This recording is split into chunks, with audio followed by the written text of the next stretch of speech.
አምስቱ ሶላዎች በሚል ነው የምናየውና ዛሬ አንዳንዶች በየሚዲያው ሶላ ብቻ ተብሎ ሲገለጽ እና ሲጠቀስ ምንድነው ሶላ እነዚህኛ ምናምናቸው ብለው ይጠይቃሉ። ወይ ደግሞ ለኔም ሲልኩልኝ አይቻለሁ። የእውቀት ማነስ ነው ወይም ደግሞ ያለመረዳት ነው። ግን ቀላል ነገር ነው። እንደው አምስቱን ሶላዎች ከማየታችን በፊት ስለ ፕሮቴስታንት አጭር ነገር ልበል። ይሄ ስያሜው ከየት መጣ?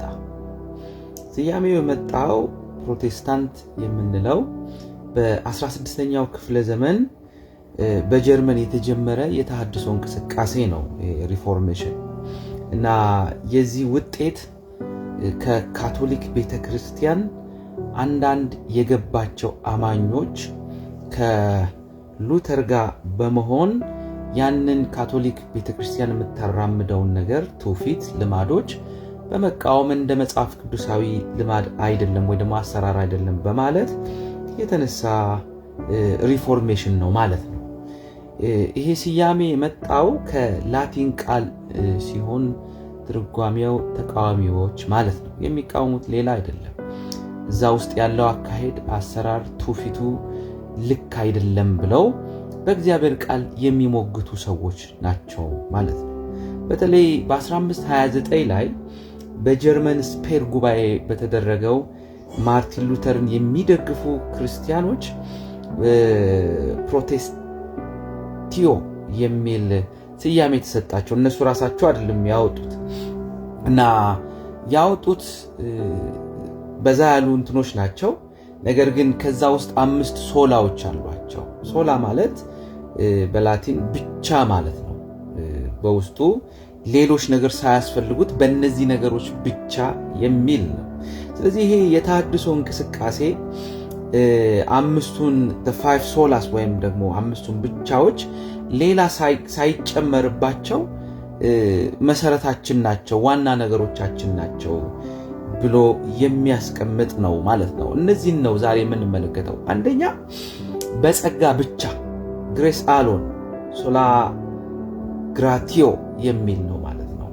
እንደዚህ ይላል ኤፌሶን ምዕራፍ 2 ቁጥር 5 ላይ በበደላችን ሙታን ሆነን ሳለ በክርስቶስ ሕያዋን አደረገን፣ የዳናችሁት በጸጋ ነው ይላል።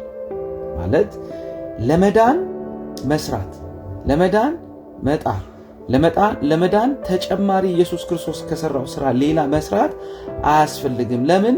የዳነው በጸጋ ነው። ጸጋ ማለት ደግሞ ለማይገባው ሰው የተሰጠ ነፃ ስጦታ ማለት ነው። ይገባኛል ብሎ ሳይሆን እንዲሁ የተሰጠው በነፃ የተሰጠው ስጦታ ማለት ነው።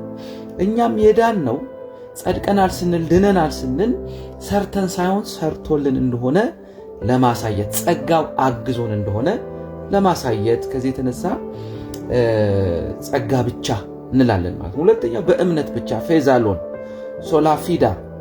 ይሄ ገላትያ ምዕራፍ 2 ቁጥር 16 ላይ ሰው በኢየሱስ ክርስቶስ በማመን እንጂ ሕግን በመጠበቅ እንዳይጸድቅ እናውቃለን። ሰው የሚድነው የዘላለም ሕይወት የሚያገኘው ከእግዚአብሔር ጋር የሚገናኘው ሕግን በመጠበቅ ሪቹዋል የሆኑ ስራዎችን በመስራት ሳይሆን በክርስቶስ ኢየሱስ በማመን እንደሆነ ብቻ እናውቃለን። ስለዚህ ሕግን በመጠበቅ ሳይሆን በክርስቶስ በማመን እንጸድቅ ዘንድ እኛም ደግሞ በክርስቶስ አምነናል፣ ሕግ በመጠበቅ ማንም አይጸድቅምና ይላል። ኦኬ፣ እዚህ ጋር ዝግት ያደርገዋል ማለት ነው። ሕግን በመጠበቅ አይደለም የምንጸድቀው። ምንድነው የዘላለም ሕይወት የምናገኘው? እናስ ኢየሱስ ክርስቶስ የሰራውን ስራ በማመን ነው። that's why ሪፎርሜሽን ያስፈለገበትና ወደዚህ ነገር የተመለስነው ለዛ ነው የሚል ነው። በምን እምነት ብቻ መዳን፣ በእምነት ብቻ በማ በኢየሱስ ክርስቶስ በሰራው ስራ በማመን ብቻ። ሶስተኛው በእግዚአብሔር ቃል ብቻ ስክሪፕቸር አሎን ሶላ ስክሪፕቸር እንለዋለን። ሁለተኛ ጢሞቴዎስ ምዕራፍ 3 ቁጥር 15 ላይ ከሕፃንነትም ጀምረ በክርስቶስ በማመን መዳን የሚገኝበትን ጥበብ ሊሰጡ የሚችሉትን ቅዱሳት መጻሕፍት አውቀሃልና ያለ ይናገራልና መጽሐፍ ቅዱስ የእምነታችን መሰረት፣ የእያንዳንዱ ነገር መለኪያ፣ የክርስትናችን ቱንቢ እንደሆነ እንወቅ። ትንቢት ቢሆን የሚመዘነው በዚህ ነው። ሕይወትም ቢሆን የሚመራው በዚህ ነው።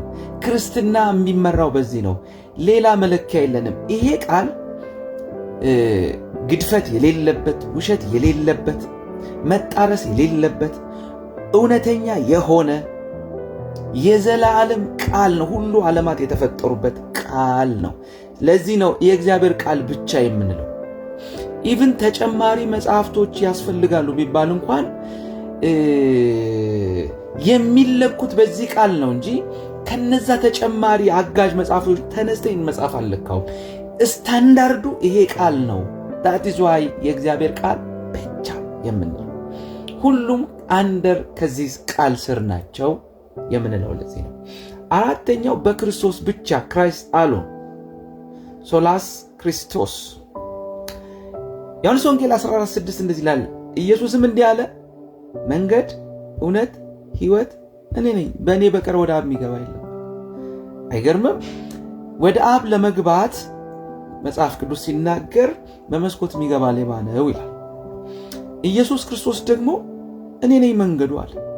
እግዚአብሔር አብ ደግሞ እሱን ስሙት አለ። ድንግል ማርያም የሚላችሁን አድርጉ አለች። ኢየሱስ ያለው ደግሞ ስለራሱ እኔ ነኝ መንገድ አለ፣ እኔ ነኝ እውነት። በቃ በክርስቶስ ብቻ ካልሆነ በስተቀር አብ ጋር አይደረስም። ሕይወት ያለ ክርስቶስ የለም። መንገድ ያለ ክርስቶስ የለም። እውነት ያለ ክርስቶስ የለም። በቃ ይሄ ነው ስታንዳርዱ። እውነት ክርስትና ጋር ስትመጡ አንጻራዊ አይደለም። አንድ እውነት ነው ያለው፣ እሱም ክርስቶስ ነው። አንድ መንገድ ነው ያለው፣ እሱም ክርስቶስ ነው። አንድ ሕይወት ነው ያለው፣ እሱም ክርስቶስ ነው እያለ ነው የሚያወራው ማለት። አምስተኛና የመጨረሻው ለእግዚአብሔር ክብር ብቻ for the glory of God alone ሶላ ዲዮ ግሎሪያ። ሮሜ 11:36 ሁሉ በእርሱ ሁሉ ከእርሱ ሁሉ በእርሱ ሁሉ ለእርሱ ነውና ለዘላለም ክብር ይሁን አሜን ይላል። ማለት ሰው እንኳን የተፈጠረው ለእግዚአብሔር ክብር ነው። ምድር ያለችው ለእግዚአብሔር ክብር ነው።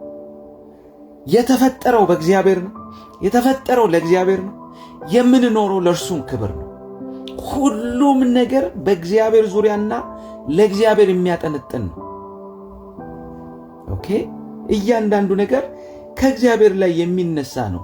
ከዚህ የተነሳ ነው አምስቱ ሶላዎች፣ አምስቱ ብቻዎች ስንል በጸጋ ብቻ ምንድነው? በእምነት ብቻ ምንድነው? በክርስቶስ ብቻ የዘላለም ሕይወት የምናገኘውና ወደ አብ የምንቀርበው በእግዚአብሔር ቃል ብቻ።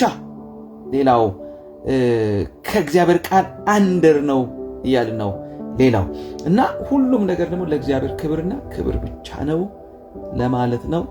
ተባረኩ። ጌታ ይባርክ።